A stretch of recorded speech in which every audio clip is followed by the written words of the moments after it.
Hello, everyone. Hello. Yes, yes, yes. We are live. We are live.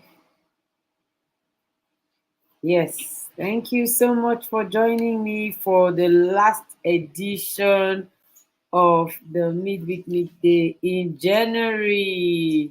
Like, wasn't it just a few days ago we were saying Happy New Year? 1 month gone already.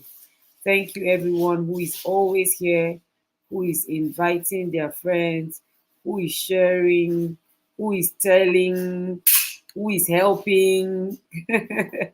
We don't take you for granted. Thank you so much, especially to all the mothers of my queens in the girls' home.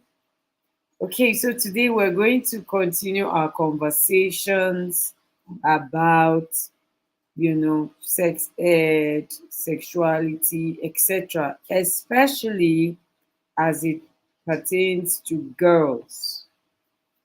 I'm all pink today. Yep, yep, yep, yep, yep. Pink is gradually becoming my favorite color. And I know my girls are going to drag me because my favorite color has been changing. I'm sure they're going to be like, Auntie Queen Mother, can you just settle with one? They dragged me last year for changing my favorite fruits. Now I want to change favorite color. There's going to be trouble. Okay, so I hope we're well. Hope our children are well, families are well, work, business, ministry. I hope all is well with us. Today we're going to be talking about the sex ed protocol. The sex ed protocol for girls. We're niching it down to girls. When we're talking about sex education, I realize that many parents don't really get it. Immediately they hear sex education, they panic. They assume that, oh, we just want to teach their children about sex. No, that's not what it's all about. I understand that we're living in such a perverted world that even in religious circles, you can still see tints of perversion. Please give me a second.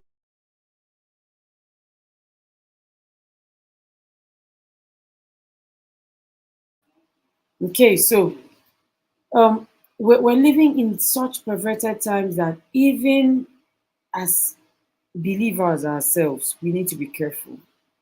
You want to watch a movie, it's faith based, but you're seeing nudity, sex, violence, etc. So I would somehow not too much blame parents for being extra careful. However, in the process, do not lose the main idea. Don't miss the main concept. Don't miss the main tool itself. All right. The main idea is that our children must be, and I'm going to define what sex education is. Our children must be properly, our girls must be properly educated. Immorality, aside being a spiritual problem, is an education problem.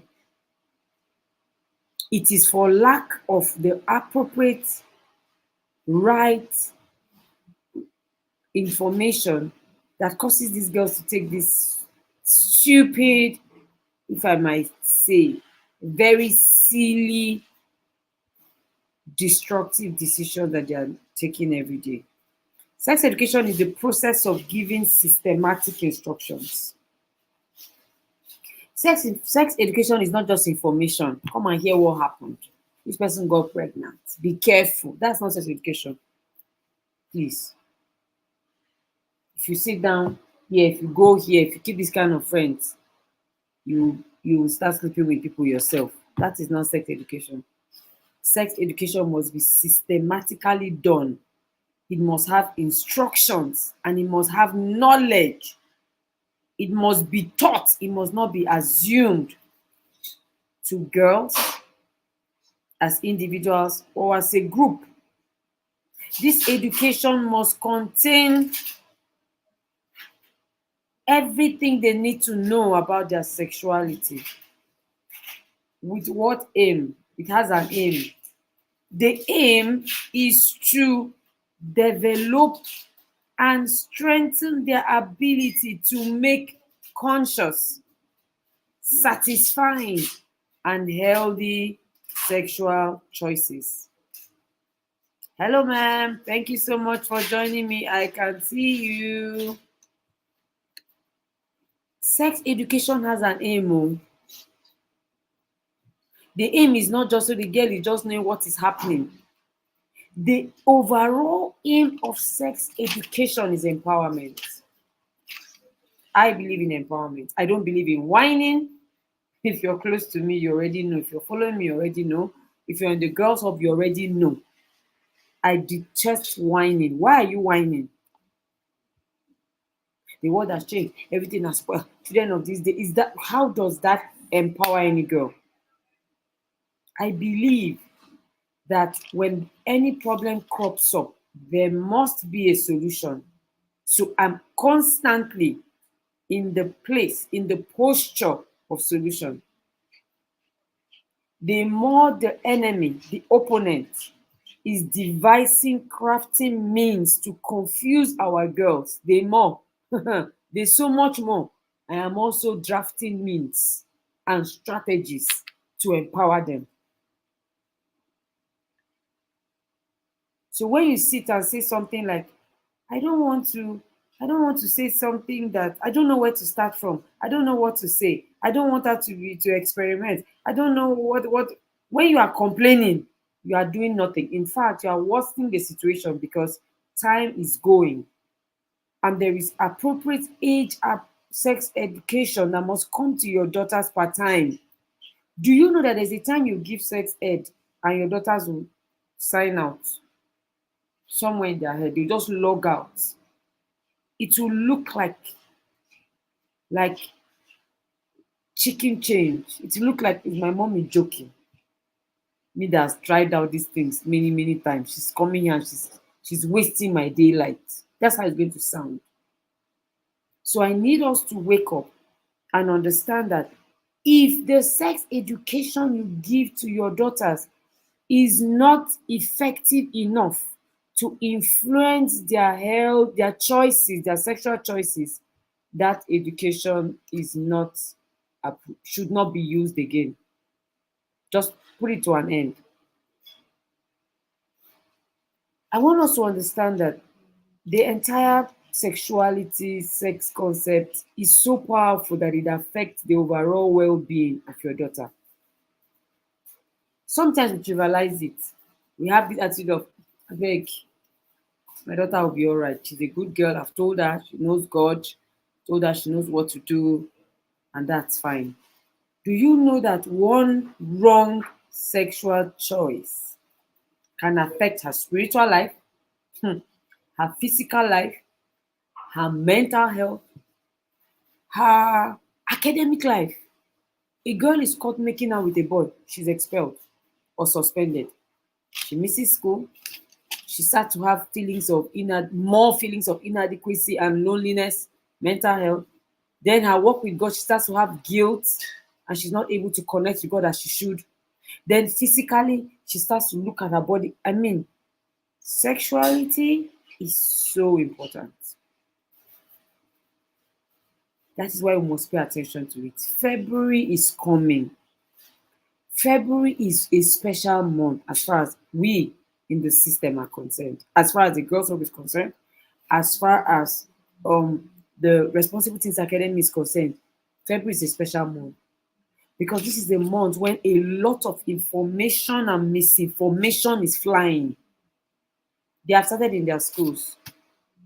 There's this song that usually starts to trend every February, where some teenagers were dancing and were asking about who their boyfriends were. It's a game, it's just a dance, but it's an information. It's an instruction from themselves. They are telling themselves, get hooked, get hooked, get hooked, get hooked, get hooked, get hooked. So we must also stand, we must also rise. Sex education is not limited. Please let me say this. For those of us that always feel that, oh, it's gross. Sex education is not limited to sexual intercourse or sexual activities. I had to educate a parent. She has been panicking. Oh, this class, what are they going to say? These are the things I'm going to say. I don't know the teachers. What are they going to say? What are they going to do? Calm down. I had to tell her sex education is not just about, oh, sex. Okay, think about it. Do you think I'll call your daughters to a class and start talking to them about the art of sex? Of course not. Of course not. Sex education has to do also with the triggers, the tools, and the techniques around sexuality, the tactics, the schemings. Do you know that the drug conversation is sex education? The boy conversation, sex education. Money conversation is sex ed. Please, I need you to write it in the comments. Sex education is not about sex education for teen girls, for young girls. Is not necessarily about the act of sex or sexual activities. It includes and must contain education about drugs, about porn, about boys, about money, about resilience. Do you know if you're having a conversation, sex ed, you can come to that class and we're talking about self-confidence. That is sex education. Let me just say it now, because some people are panicking unnecessarily. Having the confident conversation is sex ed. Because if your daughter knows how to say no, because if your daughter knows who she is, she will withstand any pressure from anybody. Do you know dressing? Dressing is sex ed. Appropriate dressing, decent dressing, dressing with moderation. That is sex ed. The friend conversation. How many have I listed now? The friend conversation is sex ed. So when your colleagues or your friends are telling you things like, all these people, you people will just be following all these coaches, they are going to spoil your daughter. Tell them that no, we have moved past that. We're not here to talk about sex. Close your legs, open your legs, don't let them put anything inside your vagina. How did we get there? What are the triggers? That is sex ed. Sex ed is about the triggers, the tools, parties, their tools, friends, their tools. Entertainment is a tool. So if you come to the class and you think that the teacher is going to come and teach your children about how to not to have sex, you'll be surprised, because when you come, you'll be hearing us talking about the tools, about the possible triggers. You'll be hearing us talking about the techniques, the new techniques, and how they should avoid it. It is, the children themselves, the girls themselves understand what I'm saying. That is why they they are sensibly working on our psyche. Are you a virgin? Yes. But she has done oral sex. She's a pro at it. Because we have limited sex education to only sexual intercourse. She's sexting. What is the difference? What is the difference? So these are the techniques that if you don't address, you'll be missing out. Follow who no road, oh. Follow who no road, oh. Follow who no road, oh. Don't come and sit down here and be saying, so today I want to talk to you about sex. I want to tell you that when I was your age, I made a mistake. I dated one boy, I slept with him, and then I became pregnant. And then I want to tell you that you should be careful. Don't make the mistake I made. You see those things? That is not sex education, please. Because I hear parents say, I've told my daughters about all this. What do they want to tell her in a class? When you ask, what did you tell her? You say, I shared my own story now. Your story is not sex education in that way.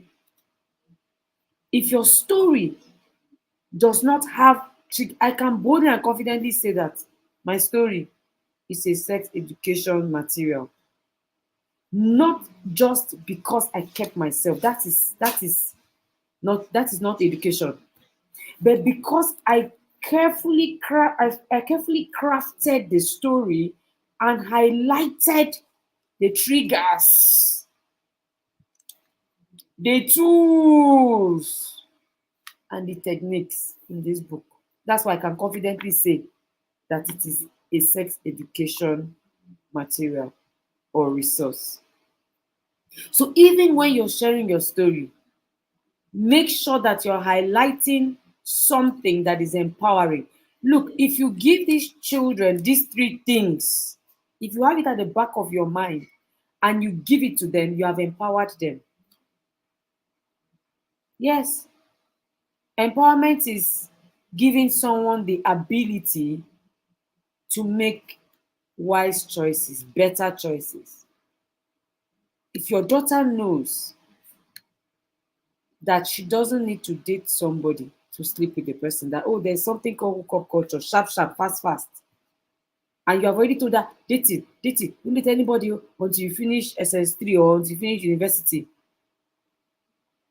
Then she does hookup culture, she'll feel like, okay, so this is different. Then if somebody says, let's just do sexting, she'll feel like, oh, nothing. So she needs to understand the techniques. For the younger ones, having an uncontrolled crush session, because it is a session, is a trigger to wrong sexual choices. One of my girls in the girls, so I love my girls because they are very open and expressive. I have created a platform where they talk to me about deep things without feeling ashamed. So one of them sent me a message. She was arguing with her mom about her crush. Her mom said, you know what, go and talk to your mentor, leave me alone. She sent me a message that please, oh, she has this crush on this boy. And even though she knows that a crush will last for only a little time, she wants to enjoy the moment. That please, we should leave her to enjoy the moment. I called her name 3 times. I called her name 3 times. I say, respect yourself. Why are you wasting daylight? Daylight is very important to me, because we all have 24 hours. Stop wasting daylight. You already know that this thing is short-lived. So why are you holding on to it? You want to hold on to it. You cannot hold on to it for one day. You hold on to it for such a long time. And she's saying I should leave her. Called her name 3 times and I gave her an instruction. And she came back to say, thank you very much, ma'am. I'm okay now. I say, you better be okay. So that's sex education. It was sex education I gave her. Moving her focus from enjoying the moments of the feelings of love with this crush, moving it, focusing your attention on something more productive. That is sex ed. Which is why the money conversation is sex ed. Just before I came live, one of my girls just brought a new business to me, shawarma. And what is that thing she says she's making? Parfait. I said, what is parfait? She said, you don't know parfait. I said, tell me about parfait. That is sex ed. That you are focusing yourself, your mind, your attention on building a business. My darling parents, that is sex ed. Highly so, very much so. So I want us to change our mindset. Okay, somebody is saying, Atetima, do you know my ex, who is a pastor, called sometime 2021 for sexting with me? I'm a mother of two. There we go. So when you focus, go to the boys' house. Don't go to the boys' house. Don't hide behind the biology lab, as I tell them. Don't do. They have moved past it. One girl was sharing with me how in her school, the kind of things I hear. And Folake was right. I need flowers every day just to warm my heart. She was, and these things are personally gory to me because when I talk about purity, it's not just to teach, it is me. It's my number one core value. It's so bad that even in a movie, somebody recommended a particular Nigerian movie to us, myself and my husband. We started to watch it. 5 minutes, we ended. All I saw was breasts, breast everywhere, breast. I say, I'm not watching. We ended the movie and chose another one. So it's not like I come and talk out and then inside I'm doing so. No, no, no, no. So when this girl was saying to me that in her class, that's how she was sitting down, and another girl put her hand inside her vagina and started touching it. I couldn't. I had headache. Is that not, should the conversations not also go that way? Where somebody, a fellow girl in her class, just slips her hand inside her skirt, pack am. And that was not the first time I was hearing it. The first time I was hearing it, I heard it randomly. This time around, I was hearing it with my 2 ears. And shortly after that, about 3 months later, another girl shared the same thing. So it's become a trend. So again, that is another T. Trends. What is trending is part of sex conversation. Do you guys remember when one silhouette challenge was going on, I think it was Instagram, like 2 years ago, where girls, would dress naked and just wear one light net thing and come and do sexual moves? That's sex ed now. TikTok challenges, sex ed. So if you come to the class and you're not hearing what you want to hear, just excuse us because the sex ed is a whole new ball game. Excuse me. You can imagine, ma, that you who is married with children, your ex is still coming, still making sexual advances in a stylish way, in a way that doesn't look bad. I want to deal with things that don't look bad in this class. I want to just tell these girls straight. You see all this, there's nothing wrong, there's nothing there. I want to start from there with them. Because it's a subtle way of enabling evil. Evil. It's a subtle way of enabling evil. Somebody will tell you, I'm still a virgin, but you're watching porn. You don't understand. Who is talking virginity here? We're talking about purity. We're talking about morality. The things you watch. It's part of the conversation. The games you play, the things you listen to, please, it's part of the conversation. Don't tell me that it doesn't matter. It does.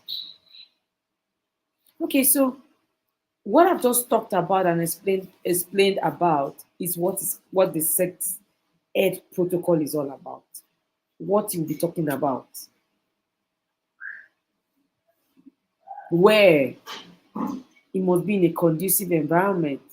When it must be at a time when your child is really relaxed. Girls, one thing I need us to know is that girls love the sex conversation. It's just the way you are doing it that is making it look like fight. If you do it at the right time, in the right way, you'll be calling mommy, come, let's have the sex conversation. They are the ones that will be calling you. The one is looking like, thus saith the Lord, one thunder, brimstone. You will be running. the way you present it, how you do it. It is, which is what I want to share. How it's presented is important. You know, the topic of sex is actually sensitive. I must not play down on that. It is sensitive, which is even a better reason why there must be an actual system. Since you know that we must do this sex ed, we must do this education, why don't we create intentionally an actual system to ensure that we're getting it right, that we're using the right curriculum, that we're in the right place, we're doing it at the right time, we're doing it bearing in mind the ages. These are all the elements that makes your sex ed effective. Let me tell you something. I'm not saying that our girls will not make mistakes. I'm not saying they will not try their hands up here and there. But do you know that if they have the right education, their errors will be sensible errors? Have you ever heard of such a thing? Sensible errors. They'll be making a mistake that has sense. There are some mistakes that are senseless. Why didn't you see? Why didn't you know? Are you too small, like my dad would say? Are you too small to recognize that this is an issue? So when you see them make such foolish decisions, senseless decisions, just know that the sex ed went bad. It wasn't properly done. It wasn't properly done. Now, what should the protocol be like? Your sex ed must be done empathically. Please help me write. Your sex ed must be done empathically. You need to understand that our daughters are dealing with a lot of negative external influences.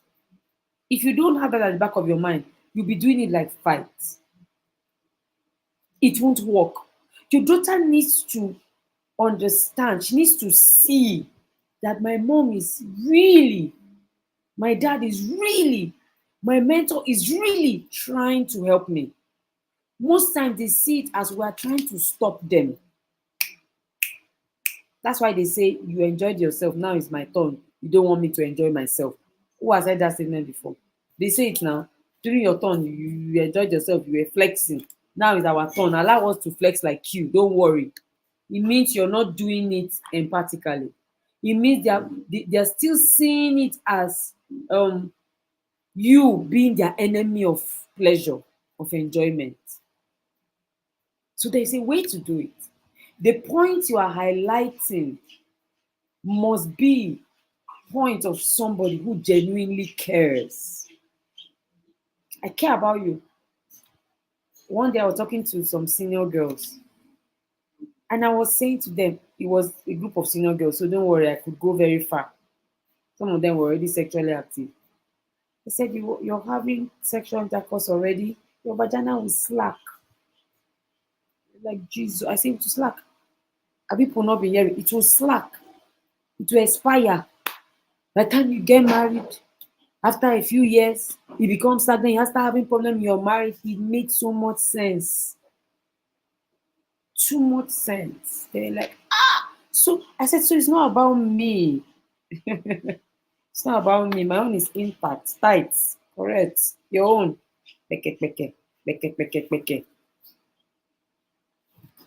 I said, so I'm concerned because you will get married and you will not be having a beautiful sexual life because of how you have misused what God gave to you.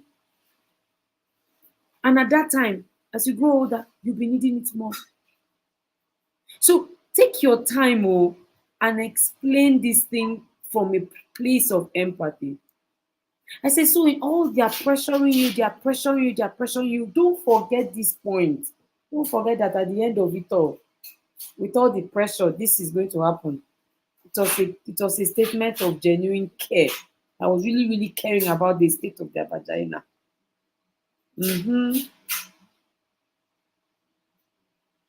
And they know.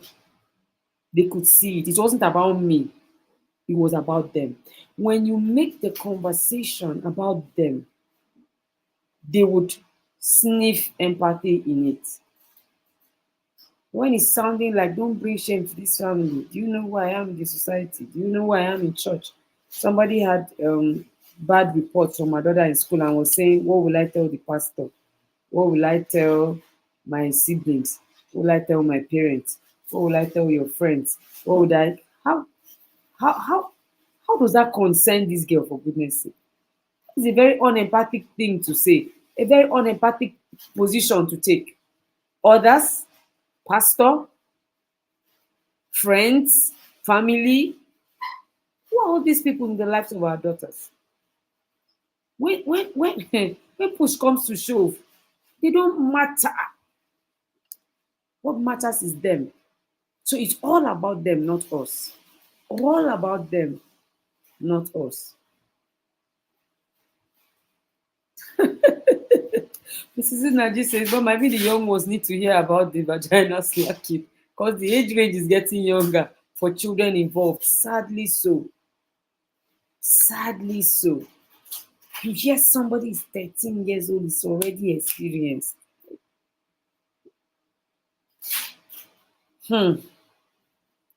Number two, sex ed must be done holistically.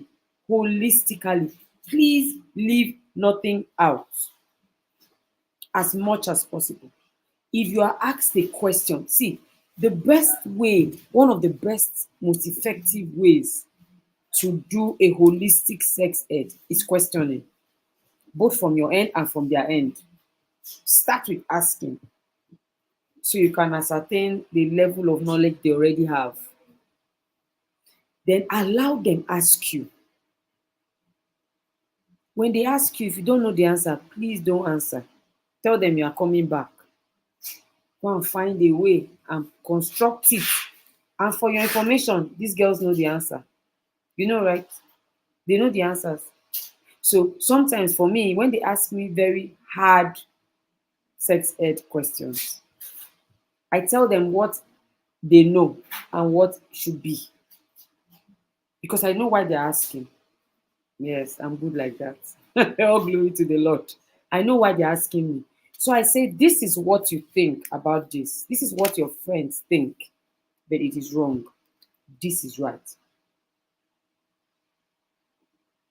There are some conversation, sex conversations that are like gray, you know. They don't look bad, they don't look good, they're just somewhere in the middle. We need to be very careful about those kind of things. State it clearly. That's why recently I said to teenagers, teen dating is now a vice. That was one of the gray areas, very gray areas. Then what if you're dating and you're not sleeping with the person? What if it is now bad? It's now black. It's no more gray. It is now full blown black. Because even if you don't sleep with the person today, you will tomorrow. Or this person will make you do crazy things. All the girls sending nude, who are they sending nude to? Please, somebody help me. Who are they? Are they sending to their pastor? Or to their brothers? Or to their friends? They are sending it to the people they are dating with or dating. People some of them have not slept with them before. Then the boys will say things like, yeah, let me just see what is there now. Since I cannot touch it, let me just see it. Gray. You see color gray. When it comes to sex ed, avoid that color. Let it be holistic.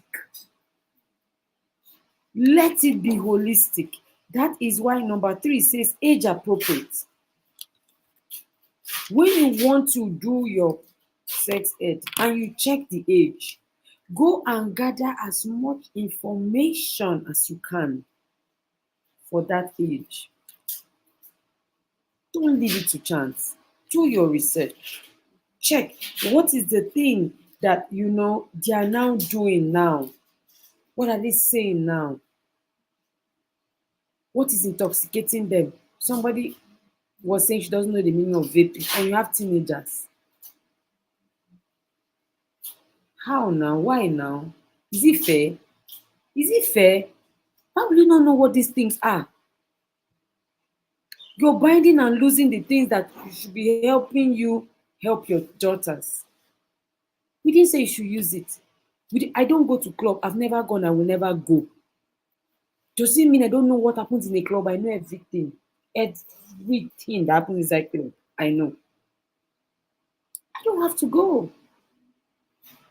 But I need it because I'm raising girls. I'm raising teenagers. And I'm mentoring others too. So I must know.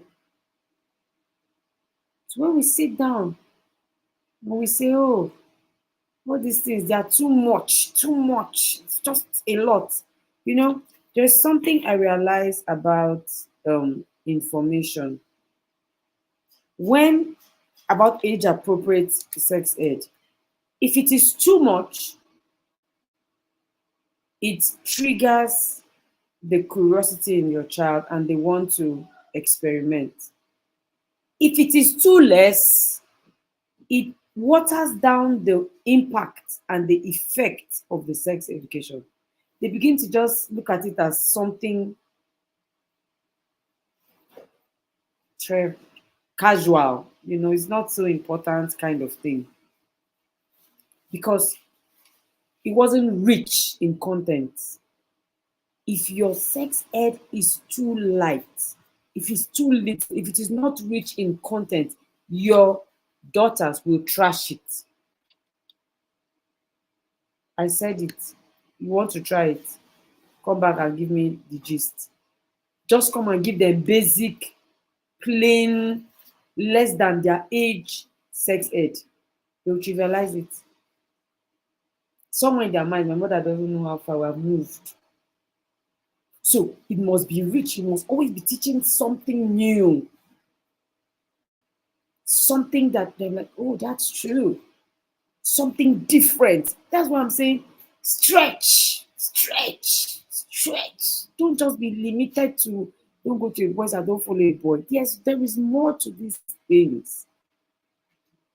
Even nudity, how they are dressing, is a lot of information in it.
Okay, sorry about that. Can you see me?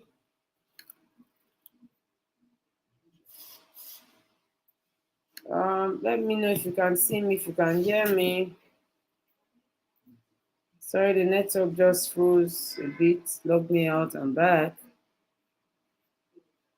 Can you see? Can you hear? Let me know.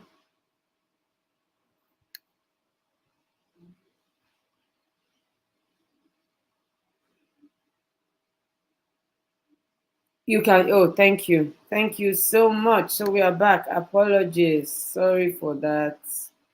So the next thing would be our sex education must be intentional. It should be done intentionally and not casually. Let me tell you the difference between an intentional sex conversation and a casual one. The intentional one has agenda. It is prepared for, it is planned. There are examples, there are tools to use, there's a story attached. Oh, there is objectives of the conversation somewhere in your head. It's written down somewhere, and then of course it's a guideline. Coach Wendy, shout out to her. God bless her for making this work so easy for us. She has this 30 days conversation planner kind of thing where she listed the things that you can talk about every for 30 days. There's one aspect. And it is even age inclined.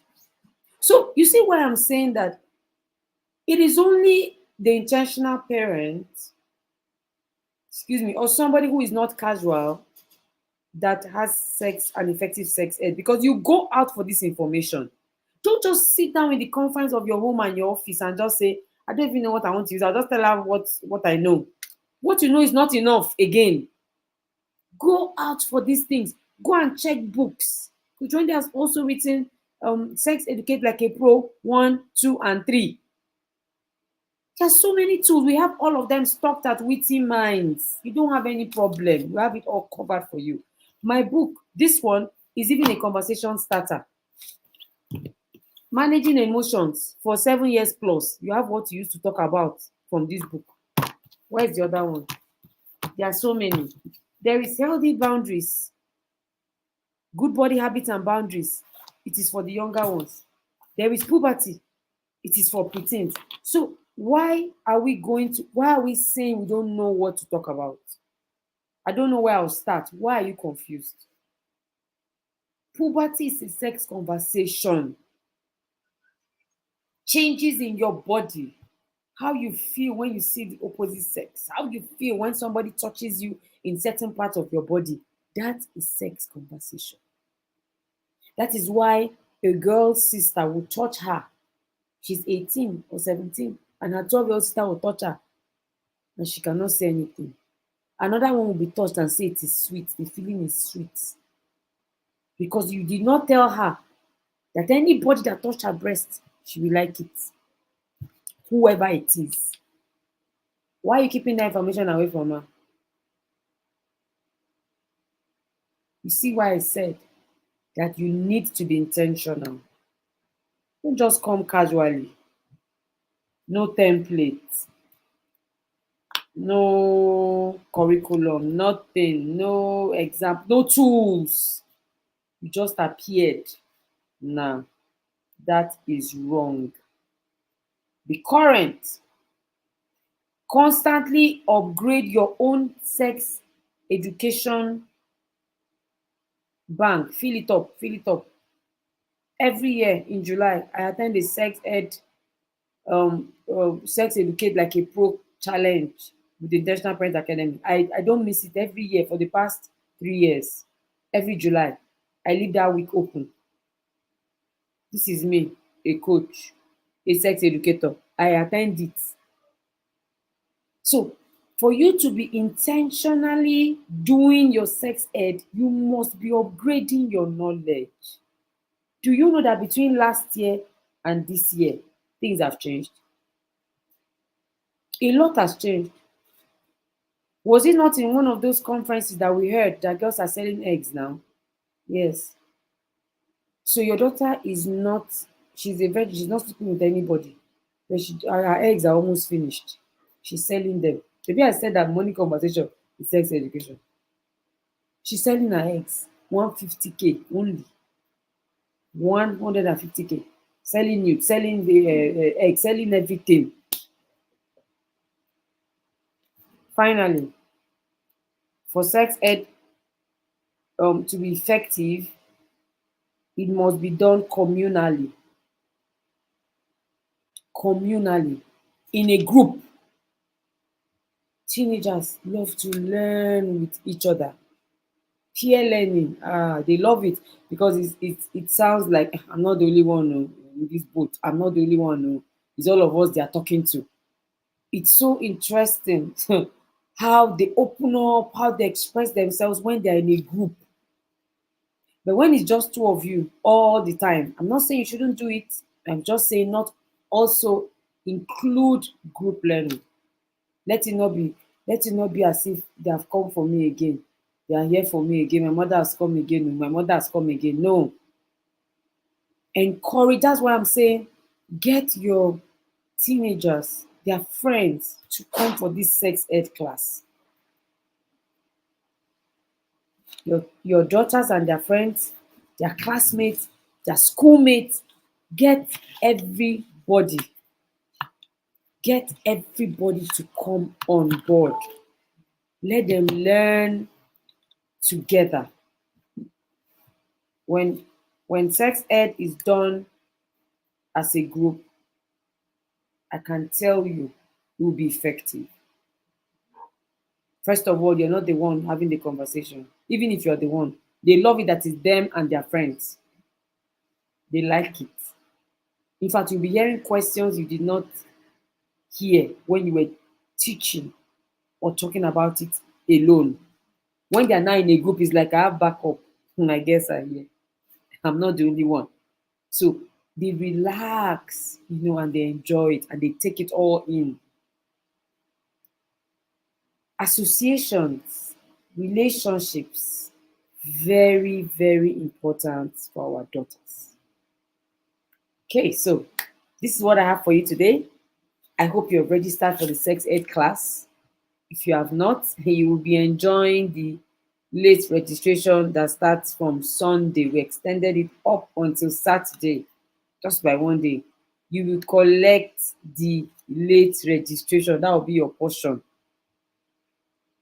Go and register now, not later. Today is the last of the month. First, second, and by third, you are late already. Go and register for just 7.5. Ages 6 to 8, ages 6 to 9, preteens, teens. We have 3 different classes. 3 different classes. Your girls and their friends. I am insisting on their friends. The friends' parents will say, no, I don't know my daughter, but she will turn around and be the one that will influence your daughter. So they don't have a choice. This one, no choice. All their friends must get involved. They must attend this class. All right, so thank you so much. And yes, coming in April, we have Teens Mentoring Boot Camp Ignite Port Harcourt. Are you there? We are coming live. It's not online. Live. What is online is the Teens Easter Bible Camp. That one is online. But Igniting Boot Camp, same date, same period.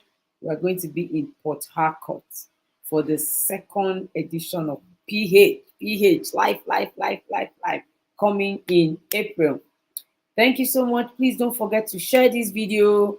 Tell your friends about it. Tell your colleagues, your loved ones, everybody. Pick up something that you can learn and go and act on. I don't believe in gathering of knowledge. I believe in action. Again, I would say thank you. Learned so many new things. Oh, thank you so much, ma'am. God bless you. Please continue to share, continue to tell everyone around you, especially girl parents, about the work that we're doing here. Thank you so much, everybody. Enjoy the rest of your day. I celebrate you. Bye.